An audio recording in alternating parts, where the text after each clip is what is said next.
Well, hi, Chester. How are you doing? I'm doing great. Did you come over to tell me something? Yeah, I sure did. I came to recite the first 7 of the 10 Commandments. The first 7? Really? That's great.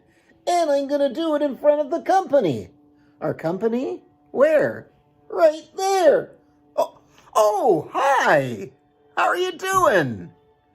Oh, I'm so glad you could join again. Do you know Chester? Yeah, of course you do. Do you know the 10 Commandments? Great. Well, Chester's been working really hard to memorize the first 7. Let's see if he can do it. Commandment 1, thou shalt have no other gods before me. Correct. Commandment 2, thou shalt not make unto thee any graven image or any likeness of anything that is in heaven above, or that is in the earth beneath, or that is in the water under the earth. Thou shalt not bow down thyself to them, nor serve them.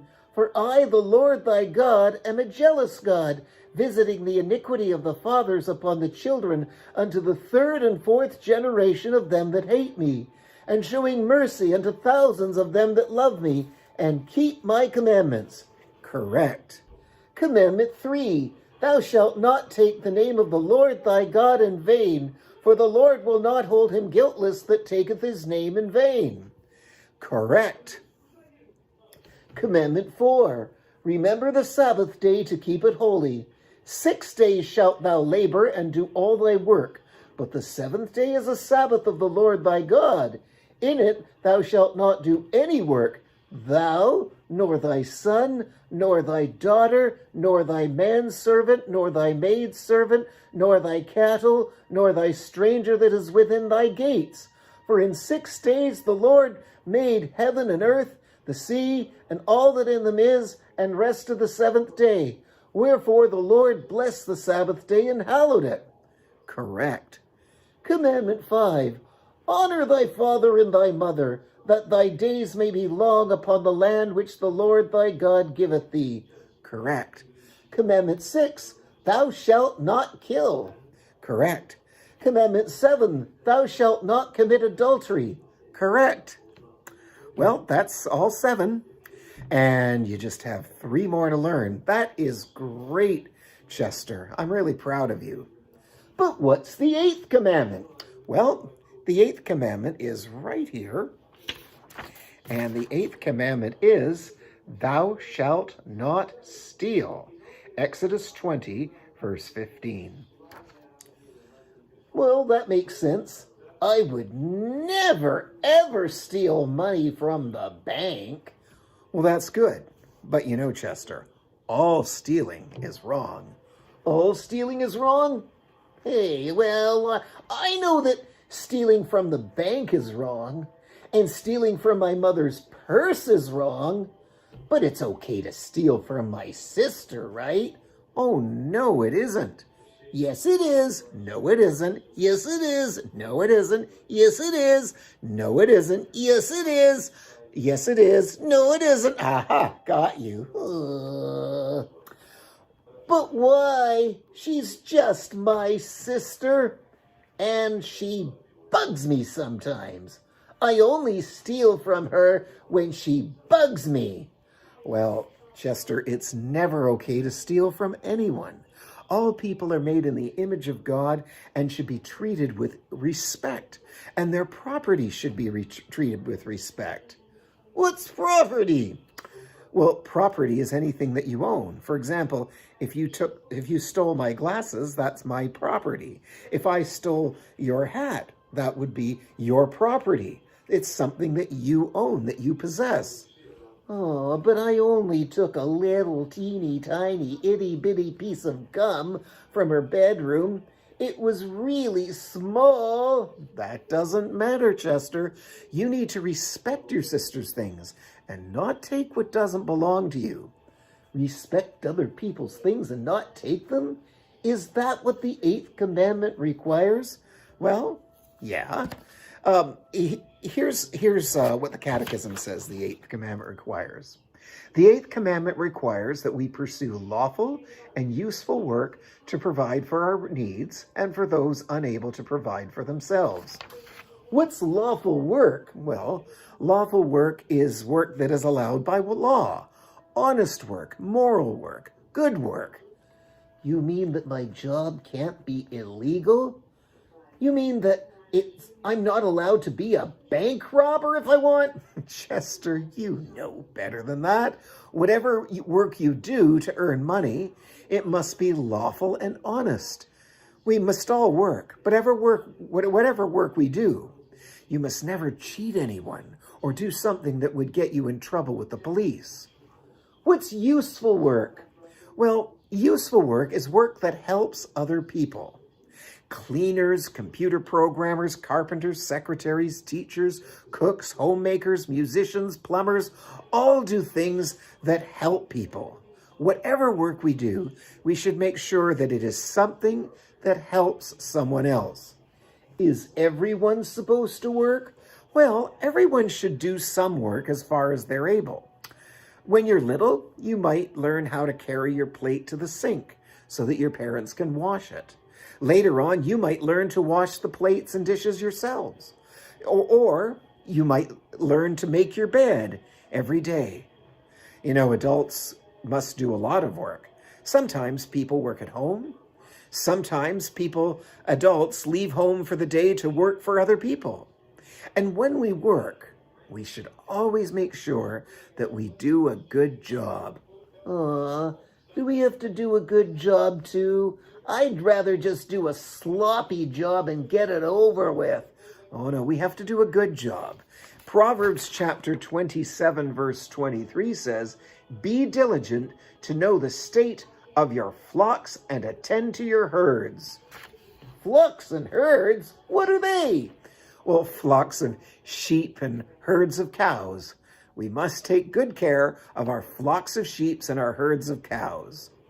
But I don't have any flocks of sheep or herds of cows. Well, many people in Bible days had sheep and cows. What it means is that whatever job you have, take care to do a good job when you do it. What does it mean to provide for our needs? Well, all of us need certain things.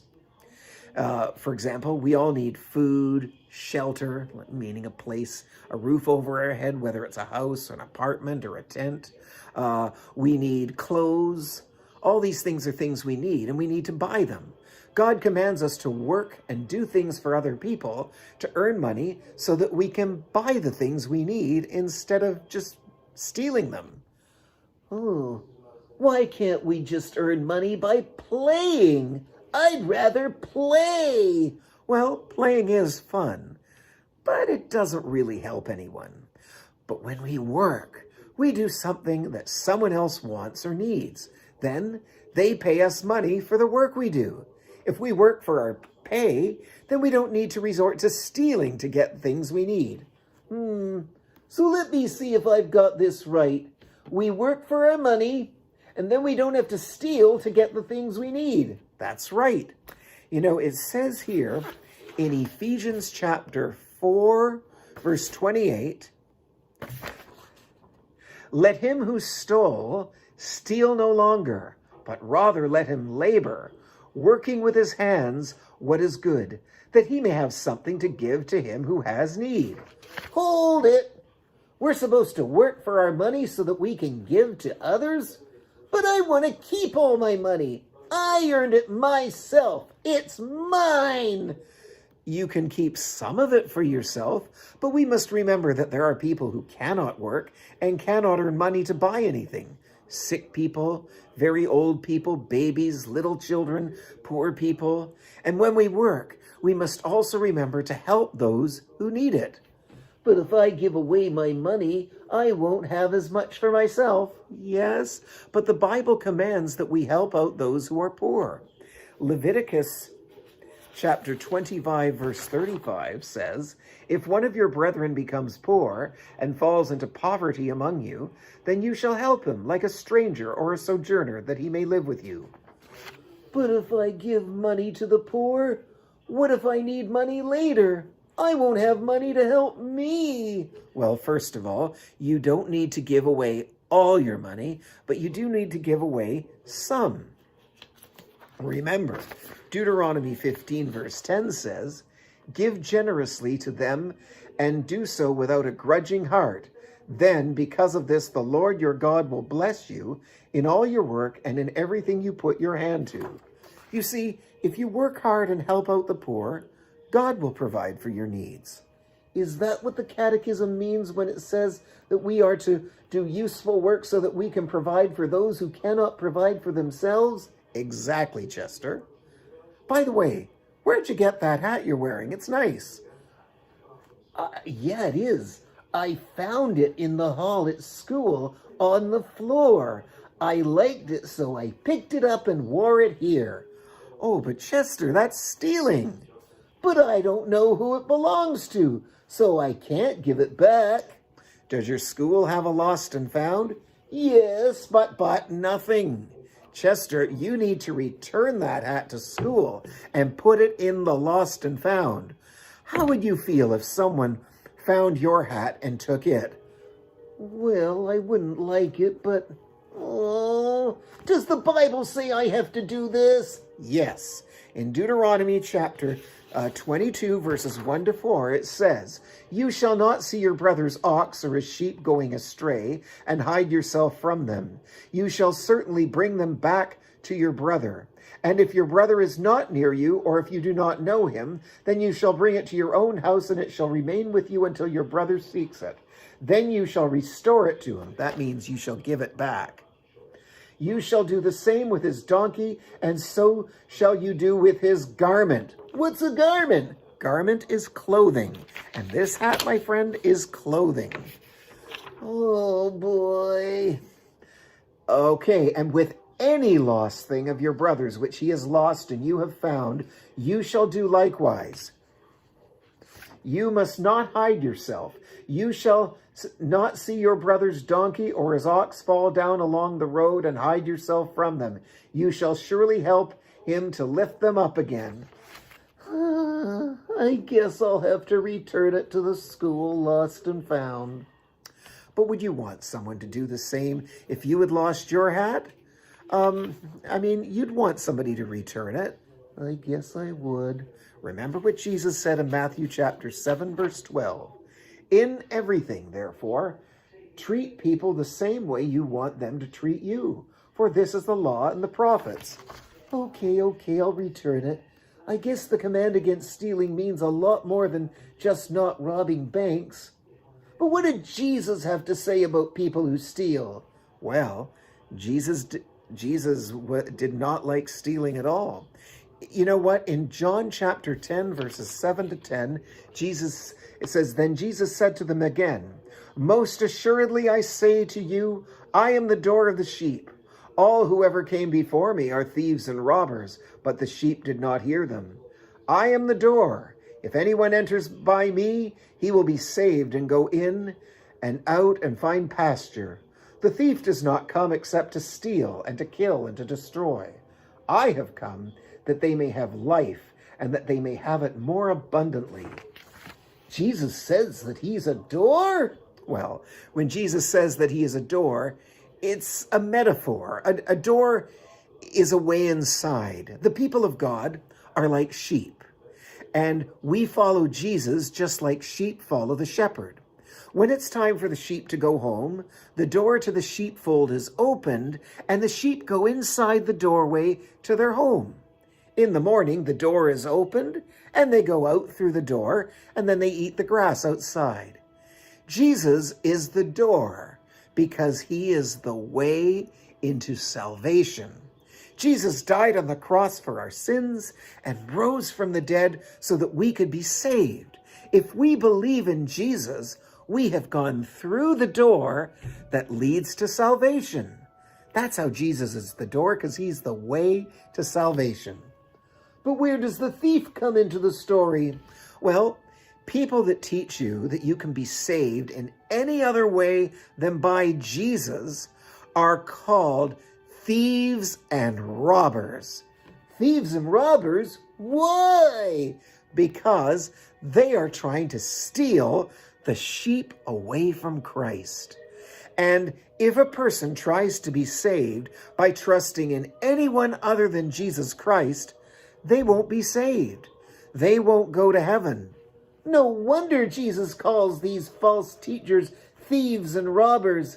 I'm glad that Jesus is the doorway to eternal life. I'm going to trust in Jesus, not in people who pulled me away from Jesus. They're just thieves and robbers who steal. I'm glad to hear that, Chester. Well, that's all for today, everyone. Chester, you know what your job is? Yep, tomorrow when I go to school, I'm going to return the hat to the lost and found. Great, Chester. Now, everybody else, join us next time when, Lord willing, we will learn about what is forbidden, what is not allowed in the 8th commandment. See you then.